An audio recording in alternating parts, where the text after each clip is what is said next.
Hello, and welcome to Harry Potter and the Methods of Rationality, the podcast. Written by Eliezer Yudkowsky, read by Eneasz Brodsky, based on the works of J.K. Rowling. Conclusion of Chapter 122, Something to Protect, Hermione Granger.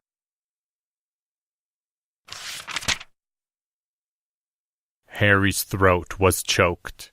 He reached into his pouch and signed C-L-O-A-K, since he couldn't speak, and drew forth the fuliginous spill of the Cloak of Invisibility, offering it to Hermione for the last time.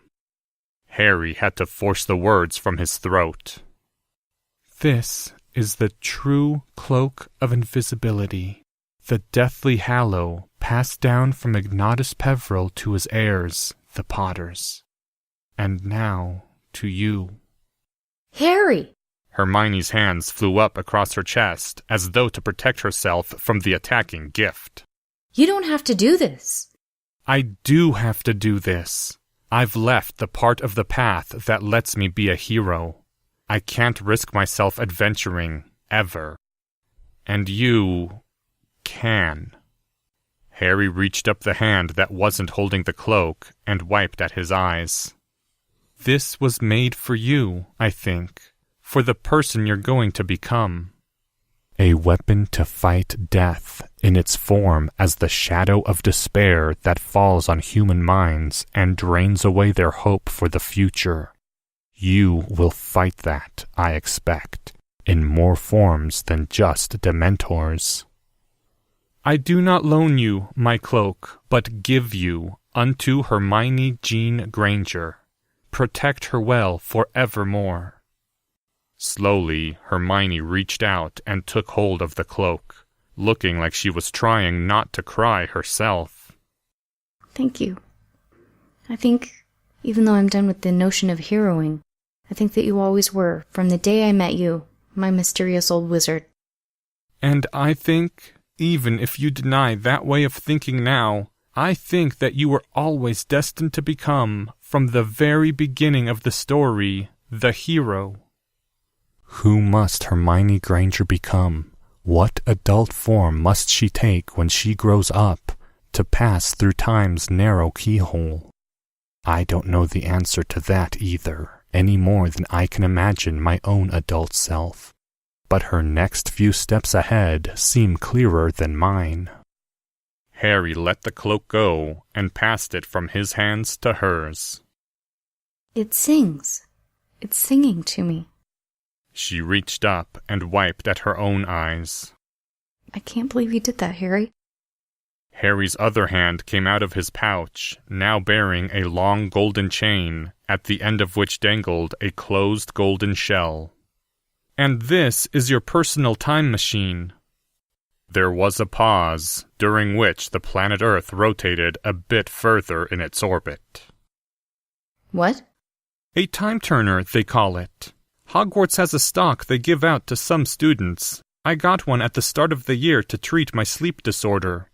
It lets the user go backwards in time in up to 6 one-hour increments, which I use to get 6 extra hours per day to study, and to vanish out of potions class, and so on. Don't worry, a time-turner can't change history or generate paradoxes that destroy the universe. You were keeping up with me in lessons by studying 6 extra hours per day using a time machine. Hermione Granger seemed to be having trouble with this concept for some unaccountable reason. Harry made his face look puzzled. Is there something odd about that? Hermione reached out and took the golden necklace. I guess not by wizard standards. For some reason, her voice sounded rather sharp. She arranged the chain around her neck, placing the hourglass inside her shirt. I do feel better now about keeping up with you, though, so thank you for that. Harry cleared his throat. Also, since Voldemort wiped out the House of Monroe, and then, so far as everyone believes, you avenged them by killing Voldemort, I got Amelia Bones to railroad a bill through what's left of the Wizengamot, saying that Granger is now a noble house of Britain. Excuse me? That also makes you the only scion of a noble house, which means that to get your legal majority, you just need to pass your ordinary wizarding levels, which I've set us up to do at the end of the summer, so we'll have some time to study first. If you're okay with that, I mean. Hermione Granger was making some sort of high-pitched noise that would, in a less organic device, have indicated an engine malfunction. I have 2 months to study for my owls. Hermione, it's a test designed so that most 15-year-olds can pass. Ordinary 15-year-olds. We can get a passing grade with a low third year's power level if we learn the right set of spells, and that's all we need for our own majorities. Though you'll need to come to terms with getting acceptable scores instead of your usual outstandings. The high-pitched noises coming from Hermione Granger rose in pitch. Here's your wand back. Harry took it from his pouch. And your moleskin pouch. I made sure they put back everything that was there when you died. That pouch Harry withdrew from a normal pocket of his robes, since he was reluctant to put a bag of holding inside a bag of holding, no matter what was supposed to be harmless, so long as both devices had been crafted observing all safety precautions. Hermione took her wand back, and then her pouch, the motion somehow managing to look graceful, even though her fingers were a bit shaky. Let's see, what else? The oath you swore before to House Potter only said that you had to serve until the day you die, so you're now free and clear. And right after your death, I got the Malfoys to publicly declare that you were innocent of all charges in Draco's attempted murder. Why, thank you again, Harry. That was very nice of you. And them too, I guess. She was repeatedly running her fingers through her chestnut curls, as though, by organizing her hair, she could restore sanity to her life. Last but not least, I had the goblins start the process of building a vault in Gringotts for House Granger. I didn't put any money into it, because that was something where I could wait and ask you first. But if you're going to be a superhero who goes around righting certain kinds of wrongs, it will help a lot if people consider you to be part of the upper social strata. And, I think it may help if they know you can afford lawyers. I can put in as much gold into your vault as you want, since after Voldemort killed Nicholas Flamel, I ended up holding the Philosopher's Stone. I feel like I ought to be fainting, only I can't because of my superpowers, and why do I have those again? If it's all right with you, your occlumency lessons will start on Wednesday with Mr. Bester. He can work with you once per day. Until then, I think it might be better for the true origin of your powers not to become known just because a Legilimens looks you in the eyes. I mean, obviously there's a normal magical explanation, nothing supernatural, but people do tend to worship their own ignorance, and, well, I think the girl who revived will be more effective if you remain mysterious. Once you can keep out Mr. Bester and beat Veritaserum, I'll tell you the entire backstory, I promise, including all the secrets you can never tell anyone else. That sounds lovely. I'm quite looking forward to it. Though you'll need to take an unbreakable vow to not do anything that might destroy the world before I can tell you the more dangerous parts of the story. I mean, I literally can't tell you otherwise, because I took an unbreakable vow myself. Is that okay? Sure. Why wouldn't it be okay? I wouldn't want to destroy the world anyhow. Do you need to sit down again? Harry was feeling alarmed by the way Hermione was swaying slightly, as though in rhythm with the words being spoken. Hermione Granger took several deep breaths. No, I'm perfectly peachy. Is there anything else I should know about? That was it. I'm finished, at least for now. Harry paused. I do understand that you want to do things for yourself, not just have them done for you. It's just, you're going to be a more serious kind of hero, and the only sane choice is for me to give you all the advantages I can manage. I understand that quite well, now that I've actually lost a fight and died. I didn't used to understand, but now I do. A breeze ruffled Hermione's chestnut hair and stirred her robes, making her look even more peaceful in the dawn air as she raised one hand and carefully clenched it into a fist. If I'm going to do this, I'm going to do it right. We need to measure how hard I can punch and how high I can jump, and figure out a safe way to test if my fingernails can kill lethofolds like a real unicorn's horn. And I should practice using my speed to dodge spells I can't let hit me, and sounds like you could maybe arrange for me to get aura training, like from whoever taught Susan Bones. Hermione was smiling again now, a strange light in her eyes that would have puzzled Dumbledore for hours, and that Harry understood immediately, not without a twinge of apprehension. Oh, and I want to start carrying muggle weapons, maybe hidden so nobody knows I have them. I thought of incendiary grenades when I was fighting the troll, but I knew I couldn't transfigure them fast enough, even after I stopped caring about obeying the rules. I have the feeling, Harry said, imitating Professor McGonagall's accent as best he could, that I ought to be doing something about this. Oh, it's much, much, much too late for that, Mr. Potter. Say, can you get me a bazooka? The rocket launcher, I mean, not the chewing gum. I bet they won't be expecting that from a young girl, especially if I'm radiating an aura of innocence and purity. All right, now you're starting to scare me. Hermione paused from where she was experimenting with balancing on the tip of her left shoe, her arm reaching in one direction and her right leg stretched in the other like a ballet dancer. Am I? I was just thinking that I didn't see what I could do that a ministry squad of hit wizards couldn't. They have broomsticks for mobility and spells that hit harder than I possibly could. She gracefully lowered her leg back down. I mean, now that I can try a few things without worrying about who's watching, I'm starting to think that I really, really, really like having superpowers. But I still don't see how I could win a fight that Professor Flitwick couldn't, not unless it involves me taking a dark wizard by surprise. You can take risks other people shouldn't, and try again with the knowledge of what killed you. You can experiment with new spells, more than anyone else could try without dying for sure. But Harry couldn't say any of that yet, so instead he said, I think it's okay to think more about the future, not just what you can do this very minute. Hermione jumped high in the air, clicked her heels together 3 times on the way down, and landed on her tiptoes, perfectly posed. But you said there was something I could do right away. Or were you just testing? That part is a special case, Harry said, feeling the chill of the dawn air against his skin. He was increasingly not looking forward to telling Super Hermione that her ordeal would involve facing her literal worst nightmare, under conditions where all her newfound physical strength would be useless. Hermione nodded, then glanced to the east. At once she went to the side of the roof and sat down, her legs dangling over the rooftop ledge. Harry went to her side and sat down too, sitting cross-legged and further back of the roof edge. In the distance, a brilliant tinge of red was rising above the hills to the east of Hogwarts.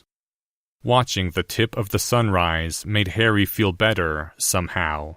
So long as the sun was still in the sky, things were still all right on some level, like his having not yet destroyed the sun. So, Hermione's voice rose a bit. Speaking of the future, Harry, I had time to think about a lot of things while I was waiting in St. Mungo's, and maybe it's silly of me, but there's a question I still want to know the answer to. Do you remember the last thing we talked about together? Before, I mean. What? Oh, it was 2 months ago for you. I guess you don't recall then. And Harry remembered. Don't panic, Hermione said, as a sort of strangled half-gurgle came from Harry's throat. I promise no matter what you say, I won't burst into tears and run away and get eaten by a troll again. I know it's been less than 2 days for me, but I think that dying has made a lot of things I used to fret about seem much less important compared to what I've been through. Oh, that's a good use of a major trauma, I guess.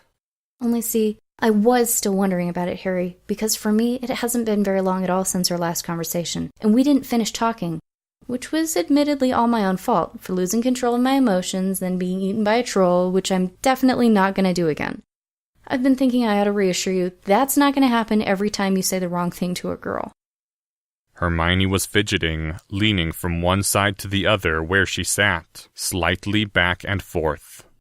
But, well, even most people who are in love don't do literally 1/100th of what you've done for me.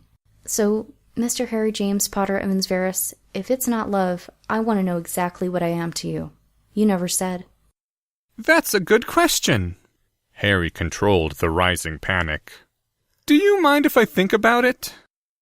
Bit by bit, more of the searingly brilliant circle became visible beyond the hills.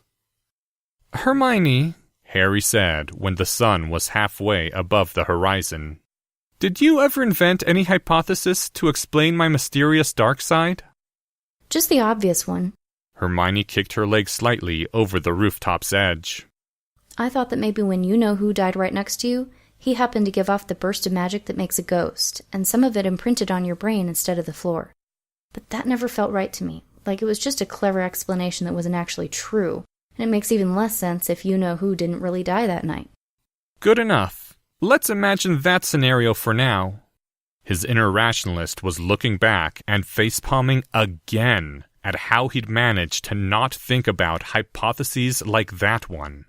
It wasn't true, but it was reasonable, and Harry had never thought of any causal model that concrete, just vaguely suspected a connection. Hermione nodded. You probably know this already, but I just thought I'd say it to be sure. You're not Voldemort, Harry. I know, and that's what you mean to me. Harry took a breath, finding it still painful to say aloud. Voldemort, he wasn't a happy person. I don't know if he was ever happy a single day in his life. He never could cast the Patronus charm. That's one reason his cognitive patterns didn't take me over. My dark side didn't feel like a good place to be. It didn't get positively reinforced. Being friends with you means that my life doesn't have to go the way Voldemort's did. And I was pretty lonely before Hogwarts, although I didn't realize it then. So, yeah, I might have been slightly more desperate to bring you back from the dead than the average boy my age would have been. Though I also maintained that my decision was strictly normative moral reasoning, and if other people care less about their friends, that's their problem, not mine. I see. Hermione hesitated. Harry, don't take this the wrong way, but I'm not 100% comfortable with that. It's a big responsibility that I didn't choose, and I don't think it's healthy for you to lay it on just one person. Harry nodded. I know, but there's more to the point I'm trying to make. There was a prophecy about my vanquishing Voldemort. A prophecy? There was a prophecy about you. Seriously, Harry? Yeah, I know. Anyway, part of it went, and the Dark Lord shall mark him as his equal, but he shall have power the Dark Lord knows not. What would you guess that meant? Hermione's fingers tapped thoughtfully on the roof stone. Your mysterious dark side is you know whose mark on you that made you his equal. The power he knew not was the scientific method, right? Harry shook his head. That's what I thought too at first, that it was going to be Muggle science or the methods of rationality. But... Harry exhaled. The sun had now fully risen above the hills. This felt embarrassing to say, but he was going to say it anyway. Professor Snape, who originally heard the prophecy... Yes, that's also a thing that happened. Professor Snape said he didn't think it could just be science. That the power the Dark Lord knows not needed to be something more alien to Voldemort than just that. Even if I think of it in terms of rationality, well, it turns out that the person Voldemort really was... Why, Professor Quirrell? Why? The thought still stabbing sickness at Harry's heart. He'd have been able to learn the methods of rationality too if he read the same science papers I did. Except, maybe, for one last thing. Harry drew a breath. At the end of all of it, during my final showdown with Voldemort, he threatened to put my parents and my friends into Azkaban, unless I came up with interesting secrets to tell him, one person saved per secret. But I knew I couldn't find enough secrets to save everyone. And in the moment that I saw no way at all left to save everyone, that's when I actually started thinking. Maybe for the first time in my life, I started thinking. I thought faster than Voldemort even though he was older than me and smarter, because I had a reason to think. Voldemort had a drive to be immortal. He strongly preferred not to die, but that wasn't a positive desire, it was fear. And Voldemort made mistakes because of that fear. I think the power that Voldemort knew not was that I had something to protect. Oh, Harry. Hermione hesitated. Is that what I am to you, then? The thing that you protect? No, I mean, the whole reason I'm telling you this is that Voldemort wasn't threatening to put you in Azkaban. Even if he'd taken over the whole world, you'd have been fine. He'd already made a binding promise not to harm you because of reasons.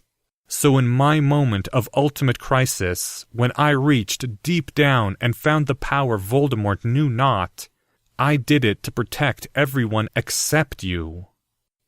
Hermione considered this, a slow smile spreading over her face. Why, Harry, that's the least romantic thing I've ever heard. You're welcome. No, really, it does help. I mean, it makes the whole thing much less stalkery. I know, right? The two of them shared a companionable nod, both of them looking more relaxed now, and watched the sunrise together.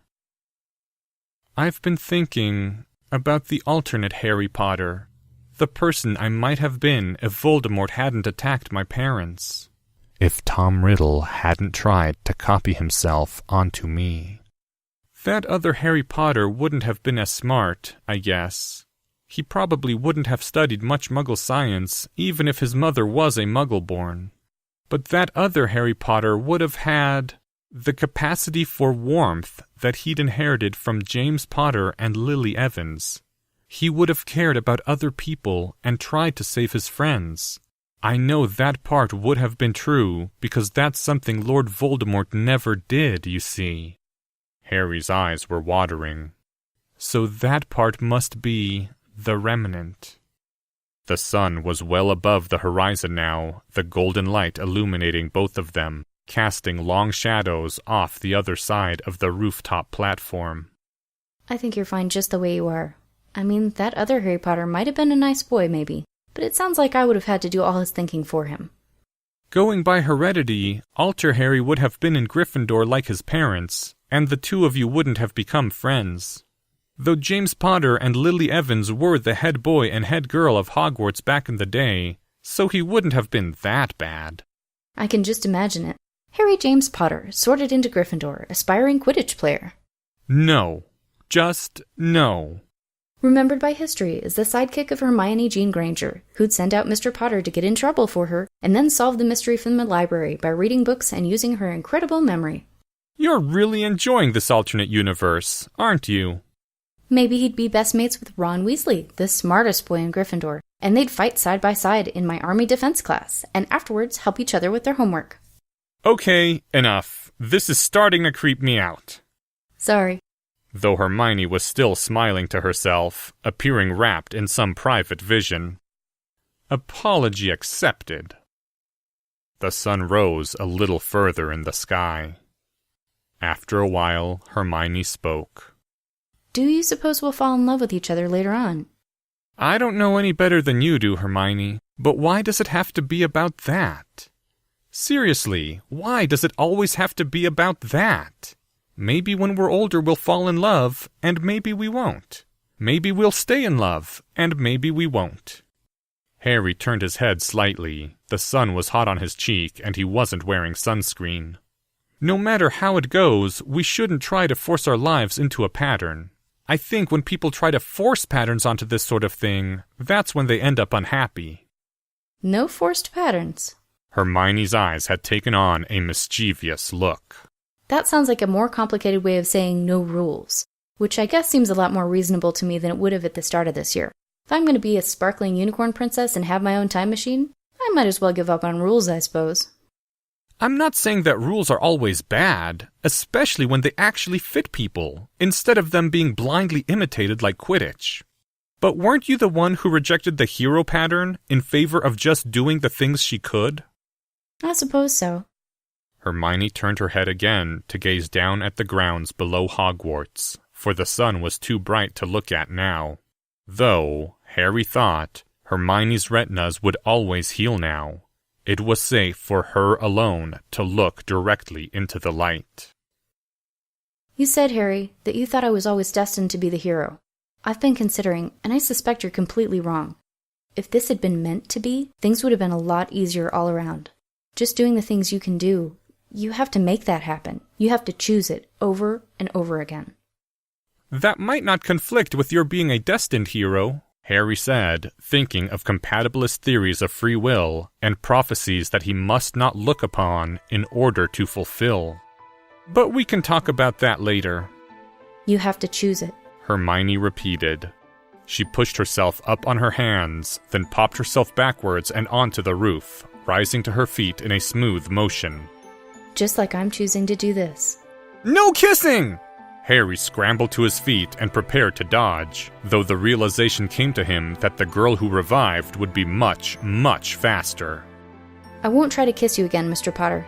Not until you ask me, if you ever do. But there are all these warm feelings bubbling up inside of me, and I feel like I might burst if I don't do something. Though it does now occur to me that it's unhealthy if girls don't know any way of expressing gratitude to boys besides kissing them. Hermione took out her wand and offered it crosswise, in the position she'd used to swear her oath of fealty to House Potter before the Wizengamot. Oh, hell no! Do you realize what it took to get you out of that oath last time? Don't go jumping to conclusions, you. I wasn't about to swear fealty to your house again. You've got to start trusting me to be sensible if you're going to be my mysterious young wizard. Now please hold out your wand. Slowly, Harry took out the Elder Wand and crossed it with Hermione's 10 3/4 inches of vinewood, forcing down a last worry about her choosing the wrong thing. Can you at least not say anything about until death takes me? Because did I mention I have the Philosopher's Stone now? Or anything about the end of the world and its magic? I'm a lot more nervous around phrases like that than I used to be. Upon a roof floored in square stony tiles, the brilliant morning sun blazes down upon two not really children anymore, both in blue-fringed black robes, facing each other across crossed wands.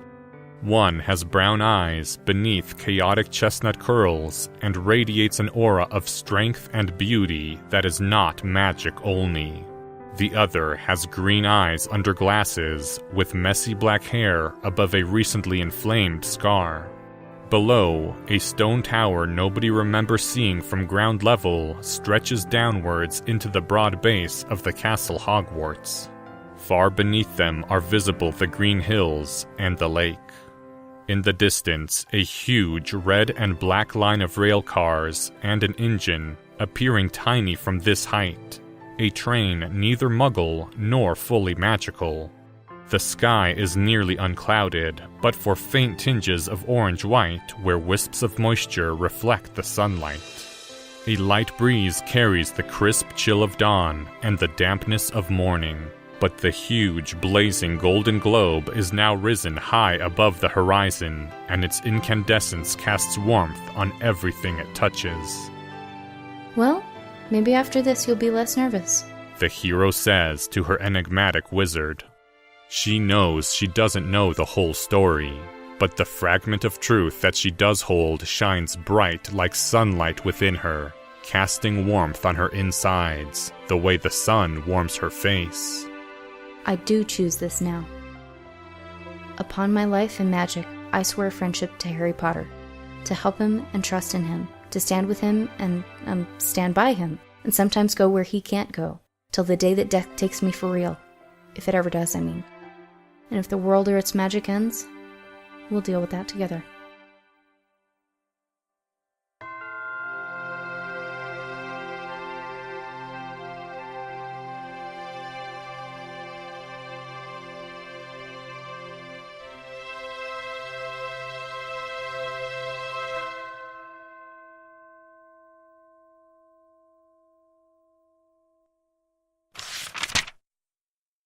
End Harry Potter and the Methods of Rationality. Thank you to everyone who's made it this far for listening along. Come back next week for the author's afterword, news about the future of the podcast, and advice about what we can do to help Harry Potter and the Methods of Rationality in this year's Hugos. This chapter's original text, production notes, and attribution links, along with archives and much more, can be found at hpmorpodcast.com. If you would like to learn more about the art of rationality, please visit lesswrong.com, an online community of aspiring rationalists founded by Eliezer Yudkowsky. Some sound effects used are courtesy of the Free Sound Project. Today's music is Morning Sunlight by Chrono Symphonic. Thank you again. Thank you again. Thank you again. Thank you again.